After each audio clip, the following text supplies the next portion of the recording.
الحمد لله نحمده ونستعينه ونستغفره ونعوذ بالله من شرور أنفسنا ومن سيئات أعمالنا من يهده الله فلا مضل له ومن يضلله فلا هادي له وأشهد أن لا إله إلا الله وحده لا شريك له وأشهد أن محمدا عبده ورسوله يا أيها الذين آمنوا اتقوا الله حق تقاته ولا تموتن إلا وأنتم مسلمون يا أيها الناس اتقوا ربكم الذي خلقكم من نفس واحدة وخلق منها زوجها وبث منهما رجالا كثيرا ونساء واتقوا الله الذي تساءلون به والأرحام إن الله كان عليكم رقيبا يا أيها الذين آمنوا اتقوا الله وقولوا قولا سديدا يصلح لكم أعمالكم ويغفر لكم ذنوبكم ومن يطع الله ورسوله فقد فاز فوزا عظيما أما بعد فإن خير الحديث كتاب الله وخير الهدي هدي محمد صلى الله عليه وسلم وشر الأمور محدثاتها وكل محدثة بدعة وكل بدعة ضلالة وكل ضلالة في النار فأعوذ بالله السميع العليم من الشيطان الرجيم من همزه ونفخه ونفثه بسم الله الرحمن الرحيم ولا تدع من دون الله ما لا ينفعك ولا يضرك فإن فعلت فإنك إذا من الظالمين وإن يمسسك الله بضر فلا كاشف له إلا هو وإن يردك بخير فلا راد لفضله يصيب به من يشاء من عباده وهو الغفور الرحيم وعن أبي هريرة رضي الله عنه قال قال رسول الله صلى الله عليه وسلم لا عدوى ولا طيرة ولا هامة ولا سفر رواه مسلم وزاد مسلم في رواية ولا نوع ولا غول حاضرین جمعہ بزرگوں نوجوانوں عزیز بچوں اور پردہ نشین اسلامی ماؤں اور بہنوں خطبہ مسنونہ کے بعد آپ حضرات کے سامنے سورہ یونس کی آیت نمبر 105 106 اور 107 تلاوت کی گئی ہے اور صحیح مسلم کی ایک حدیث حضرت ابو ہریرہ رضی اللہ عنہ کے حوالے سے پیش کی گئی۔ معزز سامعین اور سامعات، یہ جو مہینہ ہے جس میں ہم سانس لے رہے ہیں محرم الحرام کے بعد سفر کا مہینہ ہے، جو محرم کے بعد اور ربیع الاول سے پہلے آتا ہے۔ اس ماہ کے اندر معمول کے مطابق ہی عبادتیں کی جاتی ہیں، کوئی خاص عبادت اس ماہ کے اندر ہمیں انجام نہیں دینا ہے، لیکن بہت سارے نام نہاد مسلمان جس طرح سے دیگر اسلامی مہینوں کے تعلق سے بدعقیدگی اور بدعات و خرافات رسم و رواج کو جنم دے دیا ہے، اسی طرح سے اس ماہ کے متعلق بھی بہت ساری ایسی باتیں کر رکھی ہیں یا بہت سارے ایسے بدعقیدہ اعمال انجام دے رکھے ہیں جس کی وجہ سے اس ماہ کو بھی منحوس سمجھا جانے لگا ہے، ماہ سفر کو نحوست والا مہینہ سمجھا جانے لگا ہے، حالانکہ ماہ سفر ہو یا کوئی بھی مہینہ ہو نحوست والا مہینہ نہیں ہے، کیونکہ سب اللہ رب العالمین کی طرف سے تخلیق شدہ ہے، چاہے وہ دن ہو، رات ہو، مہینہ ہو یا کوئی بھی وقت ہو، اگر نحوست ہے تو وہ ہمارے اپنے اعمال کے اندر ہے۔ اگر کوئی چیز بے برکت کی ہے تو وہ ہمارا عمل اس کو بے برکت بنا سکتا ہے، وہ چیز بذات خود بے برکتی نہیں ہو سکتی۔ ایسے ہی ماہ سفر کا بھی تعلق ہے۔ دور جاہلیت میں دیکھا جائے تو ماہ سفر کو وہاں بھی منحوس سمجھا جاتا ہے، اور سفر کے معنی صفر کے کرتے تھے کہ سفر صفر سے مشتق ہے، جس کے معنی یہ ہوتے ہیں کہ اگر آپ اس مہینے کے اندر کوئی برکت والا کام کرنا چاہیں، یا اسی طرح سے شادی بیاہ ہو، یا ایسے ہی کوئی اور دکان و مکان کا افتتاح ہو، یہ تمام کی تمام چیزیں اس ماہ میں انجام دینے سے وہاں لوگ اشتراک کرتے تھے، اور اس ماہ کو بدشگونی اور بدفعلی والا مہینہ سمجھتے تھے، لہذا اس ماہ کے اندر کوئی ایسا خیر کا کام انجام نہیں دیتے تھے۔ اور یہی عقیدہ آج بھی مسلمانوں کے اندر، بہت سارے مسلمانوں کے اندر پایا جاتا ہے کہ وہ اوہام اور خرافات میں مبتلا ہے۔ دور جاہلیت میں بہت ساری شکلیں تھیں بدعقیدگی، جیسے کوئی آدمی سفر پر جانا ہوتا تو وہ شگون لیتا تھا۔ شگون کیا لیتا تھا؟ ایک پرندہ لیتا ہاتھ میں، اسے اڑاتا، اڑانے کے بعد اگر وہ پرندہ دائیں جانب اڑ گیا تو اسے اچھا فال لیا جاتا تھا، اچھا شگون سمجھا جاتا تھا، اور اگر وہ پرندہ بائیں طرف اڑ گیا ہاتھ سے چھوڑنے کے بعد تو اس سے برا شگون لیا جاتا تھا۔ دائیں طرف اڑا تو سفر جاری کرنا، اور بائیں طرف لیفٹ سائڈ میں اڑ گیا تو سفر کو ملتوی کر دینا۔ یہی بدشگونی، یہی بدفعلی ہے کہ کوئی چیز آپ کو اچھا کام کرنے سے روک دے، یہی بدشگونی ہے۔ آپ اللہ کی ذات پر بھروسہ رکھیں۔ اللہ رب العالمین نے ارشاد فرمایا قُل لَن يُصِيبَنَا إِلَّا مَا كَتَبَ اللَّهُ لَنَا هُوَ مَوْلَانَا وَعَلَى اللَّهِ فَلْيَتَوَكَّلِ الْمُتَوَكِّلُونَ۔ کہ اے نبی آپ کہہ دیجئے کہ ہمیں وہی چیز پہنچ سکتی ہے جو مقدر میں اللہ تعالیٰ نے ہمارے لیے لکھ دیا ہے۔ اللہ تعالیٰ نے جو ہمارے مقدر میں نہیں لکھا ہے، پوری دنیا مل کر کے ہمیں نقصان پہنچانا چاہے تو ہمارا بال تک واقع نہیں کر سکتی، اور اللہ تعالیٰ نے کوئی خیر و بھلائی کی چیز ہمارے مقدر میں لکھ دی ہے، اور اس بھلائی کو پوری دنیا مل کر کے ہم تک پہنچنے سے روکنا چاہتی ہے، تو پھر اللہم لا مانع لما اعطیت ولا معطی لما منعت، اللہ جسے دینا چاہے، جس تک بھلائی پہنچانا چاہے، ساری طاقتیں قوتیں اکٹھا ہو جائیں، اس تک بھلائی پہنچ کر رہے گی، لاکھ روکنے والے اسے روکتے رہ جائیں۔ آدمی اپنی زندگی کے لیے کتنے جتن کرتا ہے کہ مجھے موت نہ آئے، کتنے جتن کرتا ہے۔ ایک نام آپ نے سنا ہوگا، مائیکل جیکسن نامی ایک شخص گزرا ہے۔ اس کے بارے میں آتا ہے کہ یہ شخص اپنے نجی طور پر ایک دو نہیں تقریباً 18 ڈاکٹر اس نے رکھے تھے۔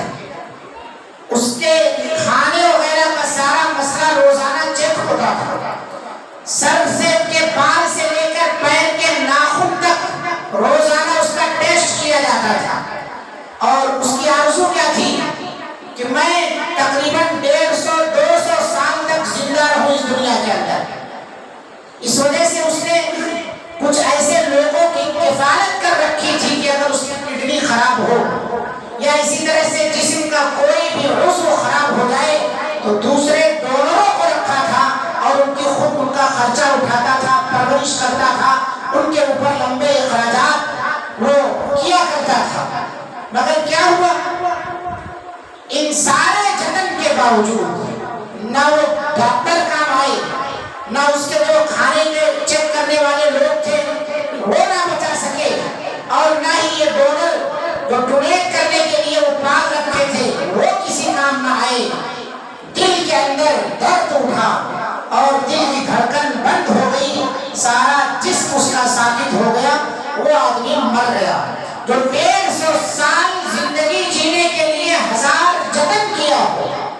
اللہ اگر نہ چاہے تو لاکھوں ڈاکٹر بیٹھے ہو آپ کے سامنے، لاکھوں آپ کی مدد کرنے والے بیٹھے ہو، اس نے اپنی زندگی جینے کے لیے اپنے ماں باپ تک کو بدل ڈالا، کرائے پر ماں باپ اس نے خرید رکھے تھے، کرائے پر اس نے رشتے دار بنا رکھے تھے، وہ خود کالا تھا، اپنی چمڑی کو اس نے گوری کرایا اور کالے ماں باپ کو ترک کر دیا، اس نے سب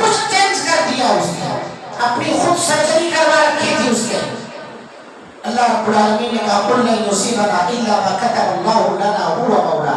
لاکھ جتن کر لیجیے آپ بچ نہیں سکتے اللہ رب العالمین کی پکڑ سے. اور دنیا لاکھ آپ کو پریشان کرنا چاہیے، آپ کے مقدر میں جو چیز لکھی ہے وہ آپ کو پہنچ کر کے رہے گی. بلی راستہ کاٹ جائے، سامنے جو ہے صبح سویرے کانا اندھا آدمی آپ سے ملاقات کر لے، گھر سے نکلتے ہی بھکاری سب سے پہلے آپ سے ٹکرا جائے، تو آپ اس کو منحوس سمجھ کر کے یہ کہہ دیں کہ اب تو خیر و برکت نہیں ہوگی. آپ منحوس سمجھ کر کے یہ کہہ دیں کہ صبح صبح میں ہی ملنا تھا کیا. آپ کے ہتھیلیوں میں خارش آ جائے، کھجانے لگے، تو آپ اسے فقیری کی علامت سمجھیں، یا اسی طرح سے پیٹ کھجائے تو جوتے کھانے کی علامت سمجھیں، یا اور نہ جانے کون کون سے اوہام و خرافات لوگوں نے گھر رکھے ہیں کہ آپ پھڑ کے تو اس کا مطلب کوئی آپ کو یاد کر رہا ہے. گھر پر کوا پکارے تو کسی کی موت اور بلا آنے والی ہے، یا اسی طرح سے کچھ مہمان آنے والے ہیں. الو پکارے تو کوئی مرنے والا ہے. جانوروں سے اور ہاتھوں کے حرکتوں سے یا اسی طرح سے ہواؤں کے چلنے سے جو لوگ ڈر جاتے ہیں، ایسے تمام کے تمام لوگوں کا عقیدہ باطل. تین چیزیں انسان کے اندر بڑی تیزی کے ساتھ سرایت کرتی ہیں. وہ تین چیزیں کیا ہیں؟ ایک ہے بدشگونی. جب تک سلیپر کا چپل پہن کر چل رہے تھے تب تک نہ ہاتھوں میں تعویذ، نہ گلے میں تعویذ، اور نہ ہی گھروں کے سامنے جو ہے ناریل بھلاوے اور کوئی چیزیں لٹکتی تھی. جیسے ہی تھوڑا سا کھاٹ پاٹ ہوا اس کے بعد آدمی جو ہے بدگمانی کا شکار ہوتا ہے.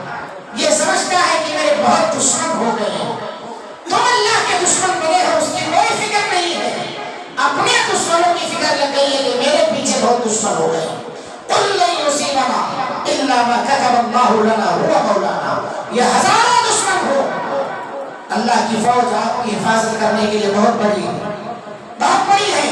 ذرا سا قدرت نے کیا نواز دیا کہ اب گلے میں تعویذ بھی آ گئی ہے، ہاتھوں کے اندر جو ہے تاگے بندھ گئے ہیں، پیروں کے اندر ناڑے بندھ گئے ہیں، گھروں کے سامنے بھلاوے لگ گئے ہیں، گاڑیاں جو چل رہی ہے ان گاڑیوں کے اندر آیت الکرسی محض اس لیے لٹکی ہے کہ مصیبت سے ہمیں نجات ملے گی. یہ توہرے، یہ لیمو مرچیاں اور اسی طرح سے اس طرح کی اور بھی جتنی قسمیں ہیں، تمام کی تمام چیزیں جو ہے باطل عقیدے پر دلالت کر رہی ہے، اور یہ باطل عقیدہ آپ کے ایمان کی کمزوری پر دلالت کر رہا ہے. سلیپر چپل جب تک تھا تب تک کچھ نہیں تھا. انگریزوں نے اتنی ساری ایجادات کر لی ہے. کسی انگریز کو آپ نے تعویذ گنڈا پہنتے ہوئے دیکھا؟ بڑے بڑے سائنٹسٹ ان کے اندر پیدا ہوئے ہیں، بڑے بڑے سائنٹسٹ، اور ابھی تک ایجادات، میزائل ہے، نہ جانے کون کون سی چیزیں ہیں، سب پیدا کر رہے ہیں وہ لوگ، سب ایجاد کر رہے ہیں. مگر ان کے اس راکٹ کے اندر بھی کوئی تاغا ہوگا نہیں باندھا جاتا ہے. نہ اڑاتے وقت ناریل پھوڑتے ہیں. ہمارا مسلمان ہاسپٹل سے جب نکلتا ہے تو سب سے پہلے ناریل پھوڑتا ہے. گھر کی افتتاح کرتا ہے تو سب سے پہلے ناریل پھوڑتا ہے. غیروں کا مسئلہ چھوڑ دیں، مسلمانوں کی باتیں میں کر رہا ہوں. بکرے کاٹتا ہے، پنجے لگاتا ہے، ہاتھ کے خون میں ڈبا کر کے دیواروں پر پنجے مارتا ہے کہ اس گھر کو بلی دی گئی ہے. یہ بدشگونی نہیں تو پھر اور کیا ہے؟ یہ بدفعلی نہیں لے رہے تو پھر اور کیا لے رہے گا؟ واسطوں کے چکر میں پڑ گیا ہے. محرم سفر کا مہینہ جو مہینہ سمجھا جاتا والا ہے، اعمال بھی ہمارے ایسے ہو گئے ہیں کہ ہم بدعقیدہ ہو گئے ہیں. اللہ تعالیٰ کہتا ہے وَعَلَى اللَّهِ فَلْيَتَوَكَّلِ الْمُتَوَكِّلُونَ کہ مومنوں کو یا بھروسہ کرنے والوں کو اللہ ہی پر بھروسہ کرنا چاہیے. دوسری آیت میں ہے فَلْيَتَوَكَّلِ الْمُؤْمِنُونَ مومنوں کو اللہ کے ساتھ پر بھروسہ کرنا چاہیے. لیکن مومن نے اللہ کو جب چھوڑا تو پھر اللہ نے بھی اسے چھوڑ دیا، کیونکہ اللہ تعالیٰ کہہ رہا ہے کہ تم نے مجھے بھلا دیا تو میں نے بھی تمہیں بھلا دیا. اس لیے تم کیا ہے، ہوا بھی چلتی ہے تو ڈرنا شروع کر دیتے ہو. ہوا بھی چلتی ہے، یہاں تک آدمی بدگمان ہو گیا کہ اپنے سائے سے بھی ڈرنے لگا ہے. اور موتیں زیادہ بیماریوں سے نہیں جا رہی ہیں، زیادہ خوف سے، دہشت سے مر جا رہا ہے. ہارٹ اٹیک آ جا رہا ہے اسے ہماری دہشت ہے، اس کی کڈنی فیل ہو جا رہی ہے ہمارے ڈر اور خوف کی. نہ جانے کون کون سی چیزیں اس کے ساتھ ہو جا رہی ہے. وجہ یہ ہے اللہ سے ڈرنا جو چھوڑ دے گا وہ ہر ایک چیز سے ڈرے گا. تو تین چیزیں ہیں جس کے اندر انسان اشغال ہوتا ہے یا جس سے متاثر ہوتا ہے، ایک ہے بدشگونی اور دوسرا ہے بدگمانی اور تیسرا ہے حسد۔ یہ تینوں بیماریاں ہمارے اندر پیدا پائی جاتی ہیں، کوئی جیسی کے ساتھ ہم اس سے متاثر ہو رہے ہیں، ہر ایک چیز سے ڈرنا شروع کر دی ہے ہم۔ 2 دن دکان کھولے ہوئے ہوا کیا کمائی نہیں ہوئی تو سمجھ جاتا ہے کہ کچھ نہ کچھ کسی نے کرا دیا، اس پر بدگمان ہو جاتا ہے۔ جب تک کچھ نہیں کھولا تھا تب تک کسی نے کچھ نہیں کرایا تھا۔ یہ نہیں دیکھتا ہے جب دکان کی ابتدا میں نے کی ہے تو اس میں شرعی جو طریقہ ہے اس کا لحاظ کیا ہے یا غیر شرعی طریقے کا ہم نے لحاظ کیا ہے۔ سائٹ اس کو مل گئی ہے، کام پہ جا رہا ہے وہ شخص، 1 سائٹ سے 2 سائٹ 3 سائٹ 1 مہینے میں کما کے جب حلق تک پہنچ گیا اس کے، تو اس کے بعد دوسرے مہینے میں کچھ نہیں ملا تو سمجھتا ہے کسی نے مجھ پر جادو کر دیا ہے۔ حق ہے وہ چیز، لیکن بلا وجہ کے کیوں بدگمان ہو کے اپنی عاقبت خراب کر رہے ہیں؟ کیوں اپنی عاقبت خراب کر رہے ہیں؟ اپنا عقیدہ کیوں خراب کر رہے ہیں؟ یہ چیزیں ہمارے اندر بہت زیادہ توہم پرستی، وہم میں مبتلا ہونا، وہم میں مبتلا ہونا ہمارے اندر بہت زیادہ ہے۔ اسی لیے شاعر نے کہا ہے ڈرو خدا سے ہوش کرو اور مکر و ریا سے کام نہ لو۔ ڈرو خدا سے ہوش کرو اور مکر و ریا سے کام نہ لو، یا اسلام پہ چلنا سیکھو یا اسلام کا نام نہ لو۔ یا ایھا الذین آمنوا ادخلوا فی السلم کافہ، اے لوگوں جو ایمان لائے ہو اسلام میں مکمل طور سے داخل ہونا۔ ہم آدھا سارا اسلام والے، ہمارا نام عبداللہ ہے، عبد الرحمن ہے، عبد السلام ہے اور نہ جانے کتنے بہترین اسلامی ناموں والے ہیں، لیکن کارنامے غیر اسلامی ہیں۔ کارنامے ہمارے کیسے ہیں؟ کارنامے ہمارے اس طرح کے ہیں کہ رات میں جھاڑو لگائے تو پوری برکت گھر کی چلی جاتی ہے۔ گھر کے اندر اگر چھپکلی چل رہی ہے، اس نے 2 بار 3 بار منہ کھول دیا تو اس کا مطلب یہ ہے کہ کنگالی آئے گی تمہارے یہاں، مفلسی آئے گی تمہارے یہاں۔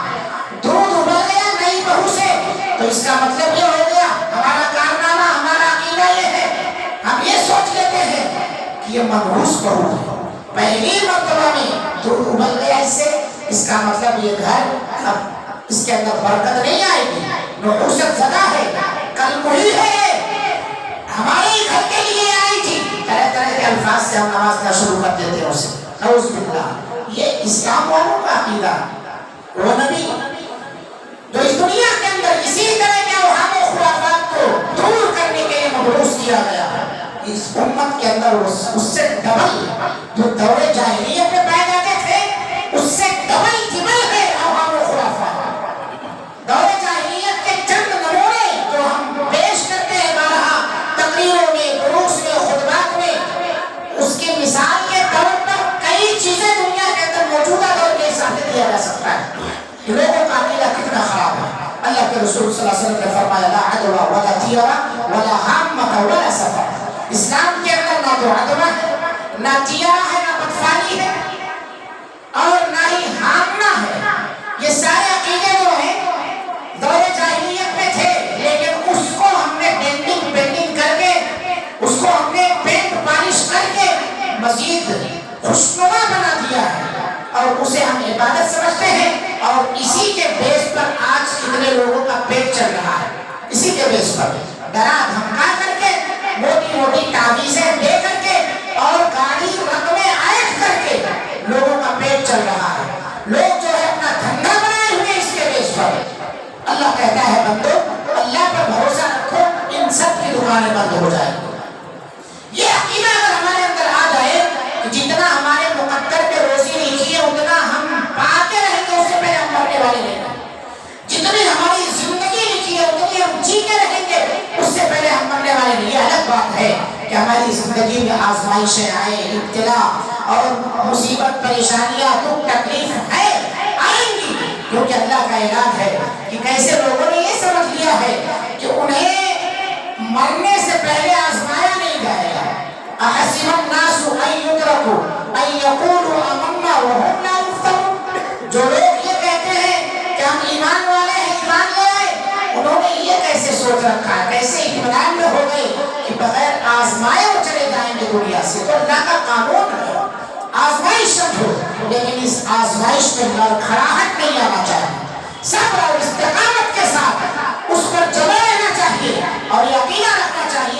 رب العالمین کی طرف سے آزمائش.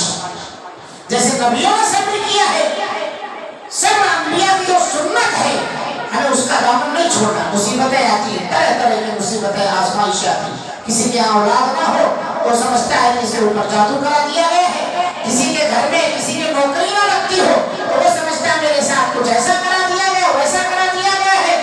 آپ نے کسی کا کچھ نقصان کیا؟ اگر آپ نے کسی کا کچھ نہیں کیا ہے تو انشاءاللہ العزیز آپ کا بھی کوئی بال باقا نہیں کر سکتا ہے. اگر آپ واقعی مانو گے اسلام کے ماننے والے ہیں، واقعی مانو گے اسلام کے جو احکامات ہیں اس پر عمل کرنے والے ہیں. نبی پر بھی جادو کیا گیا، نبی نے کسی کو کوئی تکلیف نہیں دی، لیکن اس جادو کا علاج تھا.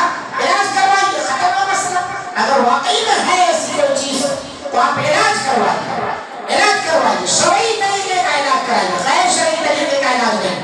آج آدمی جو ہے وہ جیسے اس کے اوپر جادو کیا تو جادو کی جھپی ہی تلاشتا ہے. وہ یہ سوچتا ہے کہ فوراً 2 منٹ میں یہ ہمارے اوپر جو مرض ہے یا ہم پر جو اثر ہے 2 منٹ میں ختم ہو جائے. اللہ تعالیٰ چاہے تو اپنے کلام میں یہ اثر بھی ڈال دے کہ وہ پڑھتے ہی 1 مرتبہ میں ختم ہو جائے. کچھ لوگوں کا مسئلہ ایسا ہے، کچھ لمبا وقت لیتا ہے ذکر و اذکار، اور کچھ ایسے ہیں کہ ان کے مرض موت کے ساتھ ساتھ وہ چیز چلتی رہتی ہے. جیسے اللہ کے رسول صلی اللہ علیہ وسلم نے درد محسوس کیا مرتے دم تک، مرتے دم تک بھی آپ صلی اللہ علیہ وسلم نے درد کو محسوس کیا. تو نبی کریم صلی اللہ علیہ وسلم کی زندگی کو اپنے لیے اسوہ بنایا، نمونہ بنائیے. میرے بھائیوں، بدعقیدگی سے اپنے آپ کو بچائیے. اللہ کے رسول صلی اللہ علیہ وسلم نے جو فرمایا کہ لا عدوہ، کوئی بیماری خود بخود متعدی نہیں ہوتی. بیماروں کی عیادت کا اسی لیے حکم دیا گیا کہ بیماروں کی عیادت کرنے جاؤ. کوئی بیماری خود بخود متعدی نہیں ہوتی. کوڑ کی بیماری، برس کی بیماری، اس کے بارے میں مشہور ہے. اللہ کے رسول صلی اللہ علیہ وسلم نے کوڑی کے برتن میں ہاتھ ڈال کے اس کے ساتھ کھانا کھایا. یہاں اس وجہ سے کہ جو لوگ مضبوط عقیدے والے ہیں ایسے تمام لوگ ان سے گھیرنا کر یہ بھی معاشرے میں سماج میں رہنے کے لائق ہے اور قابل ہے. جو لوگ کمزور لوگ ہیں، جن کا ایمان کمزور ہے کہ اسی کی وجہ سے ایسا ہوا، بہت سارے لوگ اس ذہن کے بھی ہیں اس کے آنے سے یہ ہو گیا، اس کے جانے سے یہ ہو گیا، یہ عقیدہ جو رکھنے والے ہیں. آپ صلی اللہ علیہ وسلم نے کہا کہ کوڑی سے ایسے بھاگو جیسے شیر سے تم بھاگتے ہو. یعنی تمہارا عقیدہ خراب نہ ہونے پائے. یہ نہ سمجھنا بعد میں کہ بھائی اس کی وجہ سے ایسا ہو گیا، تو یہ اس کے لیے ہے، ورنہ وہ بھی اس معاشرے میں سماج میں رہنے کے قابل ہے. اور اسی طرح سے آپ نے فرمایا ولاتیہ، کوئی بدشگونی نہیں ہے. بہت سارے لوگوں کے یہاں یہ عقیدہ ہے شادی بیاہ میں کئی ساری رسمیں ایسی کی جاتی ہیں، اگر یہ نہیں کیا گیا تو پھر یہ نہیں ہوگا. نئی بہو آتی ہے، اس کے گھر میں اس کے گود میں جو ہے چھوٹے بچے پہلے رکھے جاتے ہیں، اس سے یہ بھان لیا جاتا ہے کہ یہ بچے والی ہو گیا آگے چل کر کے. نہیں کرایا گیا وہ رسم تو پھر یہ سمجھتے ہیں کہ اس کو بچے اور اولاد نہیں ہوگا، کیونکہ جس دن آئی تھی گھر کے اندر یہ اس کے گود میں کوئی چھوٹا بچہ رکھا نہیں گیا تھا. یہ غیروں کا عقیدہ مسلمانوں کے اندر سرایت کرتا ہوا جا رہا ہے. کوئی بدشگونی نہیں ہے. اور تیارہ کے بارے میں عبداللہ ابن مسعود رضی اللہ عنہ فرماتے ہیں التیارۃ شرک، بدفعلی لینا شرک. میں نے پہلے وضاحت کی ہے کہ کوئی کام آپ کرنے جا رہے ہیں اور کسی ایسی وجہ سے رک گئے جو مشہور ہے صرف، وہ نقصان پہنچانے والا نہیں ہے، کوئی شرعی عذر نہیں ہے، بس ایسے ہی آپ اس کے ڈر کی وجہ سے آپ نے روک دیا کام. جیسے میں نے مثال دیا، بلی نے راستہ کاٹ دیا، آپ نے گاڑی روک دیا، وہاں پر آگے نہیں جائیں گے جب تک کوئی دوسرا نہ گزر جائے. ارے بھائی حدیث کے اندر ہے کہ جو آپ اپنے لیے پسند کرو کوئی دوسرے کے لیے پسند کرو. دوسرا آدمی جو گزرے گا اس کے لیے بھی تو کچھ نقصان ہوگا. آپ اپنا بھلا سوچ رہے ہیں، جو گزرے گا اگر نقصان ہوگا تو اس کے لیے بھی تو نقصان ہونا تھا. تو پھر آپ اپنا بھلا چاہ رہے ہیں کہ آپ رک گئے اور سامنے والے کو کہا جاؤ مرو، وہ چلا گئے ادھر.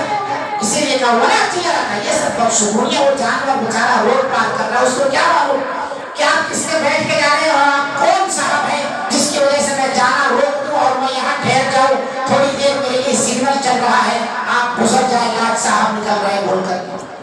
ولا تیارہ کا جانوروں کو کیا احساس ہے اس چیز کا. التیارۃ شرک، التیارۃ شرک. جب اس طرح کی بدشگونی یا اس طرح کا ذہن آپ کا پیدا ہو جائے تو صحابہ کرام کا منہج اختیار کرو. عبداللہ ابن مسعود رضی اللہ عنہ فرماتے ہیں کہ تیارہ شرک ہے، بدشگونی شرک ہے، بدشگونی شرک ہے. ہم بھی تو ہمارے اندر بھی اسی طرح کا عقیدہ تھا. عبداللہ بن مسعود کہتے ہیں لیکن یہ عقیدہ کیسے ختم ہو گیا؟ یذہبہ بالتوکل، اللہ پر بھروسہ کرنے کی وجہ سے اللہ تعالیٰ نے اسے ہمارے اندر سے ختم کر دیا. پتہ یہ چلا کہ جس آدمی کے اندر یہ عقیدہ ہے اس کا عقیدہ اللہ پر مضبوط نہیں ہے، اس کا بھروسہ اللہ پر مضبوط نہیں ہے. کوئی چیز آپ کو نقصان پہنچانے والی نہیں ہے. وَإِن يَمْسَسْكَ اللَّهُ بِضُرٍّ فَلَا كَاشِفَ لَهُ إِلَّا هُوَ، اللہ جس چیز کو آپ کے نقصانات میں سے، شر والی چیزوں میں سے آپ تک پہنچانا چاہے، کوئی اسے دور نہیں کر سکتا. اور اللہ تعالیٰ آپ کے ساتھ کوئی بھلائی کرنا چاہے، فَلَا رَادَّ لِفَضْلِهِ، تو اللہ رب العالمین جو بھلائی کرنا چاہتا ہے کوئی اسے لوٹانے والا نہیں. وَإِن يُرِدْكَ بِخَيْرٍ فَلَا رَادَّ لِفَضْلِهِ، اس کے فضل کو کوئی لوٹا نہیں سکتا ہے. یصیب بہ من یشاء من عبادہ، اللہ اپنے بندوں میں سے جسے چاہتا ہے بھلائی سے نوازتا ہے، جسے چاہتا ہے شر پہنچا کر کے اسے آزماتا بھی ہے. وہو الغفور الرحیم، وہی بخشنے والا رحم کرنے والا ہے. یعنی اگر کسی کو کوئی مصیبت تکلیف پہنچ گئی ہے، اس موقع پر وہ لڑکھڑا گیا ہے، تو ایسے آدمی کو توبہ کرنا چاہیے اور اپنے ایمان کی تجدید کرنی چاہیے. اپنے اصلاح کے لیے اللہ رب العالمین کی طرف رجوع ہونا چاہیے. اس نے اعلان کیا ہے کہ وہ بخشنے والا ہے، رحم کرنے والا ہے. کتنی ماؤں کو دیکھا جاتا ہے چھوٹے چھوٹے ننھے بچے جب رہتے ہیں تو ان بچوں کو جب وہ صبح میں یا کبھی کسی بھی وقت تیل مالش وغیرہ کرتے ہیں تو ان کے گلے پر کاجل کا ٹپکا لگا دیتے ہیں، اور اس عقیدے کے ساتھ اسے نظر بد نہ لگنے پر. حالانکہ وہ بچہ روتا ہوتا ہے تو آنسو کے ساتھ وہ کاجل بہہ جاتا ہے. یا اسی طرح سے اس کے خوبصورت چہرے کو بدصورت بنانے میں منٹوں سیکنڈوں میں لگتے ہیں. تھوڑی دیر کے بعد وہ اس طرح سے پوچھ دیتا ہے. جو چیز خود ثابت نہ ہو وہ کیا دوسرے کو ثابت رکھ سکتی ہے؟ جو چیز خود محفوظ نہ ہو، بچ نہ سکے، وہ دوسرے کو کیا بچا سکتے ہیں؟ ہمارا عقیدہ اتنا کمزور ہے کہ ہم کلروں پر بھروسہ کرنے لگے. اگر کلروں پر بھروسہ رہتا، کالے کلر خاص طور سے، یہ معلوم ہے کہاں سے جادوگروں کا ہے مسئلہ ہے. جادو بلیک میجک آپ سنتے ہوں گے، کالا جادو. کالا جادو، جادوگر اکثر جادو کرنے کے لیے کالا دھاگے کا ہی استعمال کرتا ہے، کالے کپڑے کا استعمال کرتا ہے، اور کالی چیزوں کا استعمال کرتا ہے، کالی رات کا استعمال کرتا ہے. قرآن برب الناس پڑھ کے دیکھیے، قرآن برب الفلق، اس کے اندر اللہ تعالیٰ نے اس کا تذکرہ فرمایا ہے کہ رہ مانگتا ہے، کاٹ مانگتا ہے. تو یہ کالی چیزیں وہاں سے آ گئی ہیں کہ اس کے ذریعے سے تو جادو ہوتا ہے. جادو بچاتا نہیں ہے، نظر بد سے بچانے والی چیز نہیں ہے. اگر ایسا رہتا تو عورتوں پر کبھی نظر بد لگتی نہ، کیونکہ اوپر سے نیچے تک کالا برقع پہن رکھتی ہے، پورا کالے کالے میں رہتی ہے. ان کے بال پورے کالے، بڑے بڑے بال ہیں، ان کو تو نظر بد لگنا ہی نہیں چاہیے تھا. پھر وہ کیوں نظر بد کی شکار ہو جاتی ہے؟ عقیدہ درست کیجیے، عقیدہ درست کیجیے، اصلاح کیجیے. بغیر عقیدے کے اللہ رب العالمین کے یہاں کوئی بھی عمل آپ کا درست نہیں ہوگا. اللہ تعالیٰ سے دعا ہے مولا کریم ہم تمام لوگوں کو بدفعلی، بدشگونی اور اسی طرح سے ہامہ اور سفر پرندوں کے ذریعے سے جو بدشگونی لی جا رہی ہے، چاہے خیر کی یا شر کی، اللہ تعالیٰ ہر طرح کے باطل اور فاسد عقیدے سے اللہ رب العالمین ہم سب کو محفوظ فرما. رب العالمین ماہ سفر کے تعلق سے جو بھی رسم و خرافات اور بدعات لوگوں نے کر رکھی ہے، انجام دے رکھی ہے، اللہ رب العالمین ہمیں اور ہماری نسلوں کو اس سے محفوظ فرما. اپنے عقیدے کی اصلاح کی توفیق عطا فرما. رب العالمین ہم میں جو بیمار ہیں تمام بیماروں کو شفائے عاجلہ کاملہ عطا فرما. ہر ایک کی پریشانیاں دور فرما. اللہ تعالیٰ جو بے اولاد ہے انہیں صاحب اولاد بنا. جن کو تو نے اولاد سے نوازا ان کی اولاد کو نیک اور صالح بنا. رب العالمین پڑوسی ملک کے اندر سیلاب سے لوگ پریشان ہیں، اللہ رب العالمین ان پر رحم فرما. اللہ رب العالمین جہاں جہاں بھی مسلمان کسی بھی طرح کے دکھ تکلیف میں مبتلا ہے، اللہ ان کا تو غیبی طور پر ناصر اور حامی مددگار بن جا. اللہ رب العالمین ہم سب کو اتحاد اور اتفاق کے ساتھ زندگی گزارنے کی توفیق عطا فرما. قرآن اور سنت کے مطابق زندگی گزارنے کی توفیق عطا فرما. رب العالمین ہم سب کی دعائیں قبول فرما. ربنا تقبل منا انك انت السميع العليم وتب علينا انك انت التواب الرحيم. اقول قولي هذا واستغفر الله لي ولكم ولسائر المسلمين فاستغفروه انه هو الغفور الرحيم.